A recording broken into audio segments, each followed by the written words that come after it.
നമസ്കാരം. മൂന്നാം കണ്ണിലേക്ക് സ്വാഗതം. മുംബൈയിൽ ശക്തമായ മഴയിലും പൊടിക്കാറ്റിലും തകർന്നു വീണ പരസ്യ ബോർഡിനുള്ളിൽപ്പെട്ട് മരിച്ചവരുടെ എണ്ണം ഉയരുന്നു. ഏറ്റവും പുതിയ കണക്കുകൾ പ്രകാരം 12 പേരുടെ ജീവനാണ് ദുരന്തത്തിൽ ഇതുവരെ പൊലിഞ്ഞത്. 60 പേർക്ക് അപകടത്തിൽ പരിക്ക് പറ്റിയിട്ടുമുണ്ട്. അവശിഷ്ടങ്ങൾക്കിടയിൽ കുടുങ്ങിക്കിടന്ന 8 മൃതദേഹങ്ങൾ പുറത്തെടുത്തുവെന്നും 4 പേരുടെ കൂടി മൃതദേഹം പുറത്തെടുക്കാനുണ്ടെന്നും രക്ഷാപ്രവർത്തനത്തിന് നേതൃത്വം കൊടുക്കുന്ന NDRF ഇൻസ്പെക്ടർ ഗൗരവ് ചൗഹാൻ മാധ്യമങ്ങളോട് പറഞ്ഞു.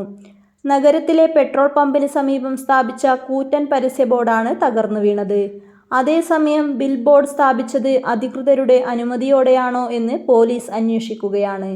പെട്രോൾ പമ്പിലുണ്ടായിരുന്ന കാറുകളുടെ മുകളിലേക്കാണ് പരസ്യ ബോർഡിന്റെ ഇരുമ്പ് ഭാഗം വീണത്. ജനങ്ങളെ രക്ഷപ്പെടുത്തുന്നതിനാണ് മുൻഗണനയെന്ന് സംഭവത്തിൽ മുഖ്യമന്ത്രി ഏക്നാഥ് ഷിൻഡെ പ്രതികരിച്ചിരുന്നു.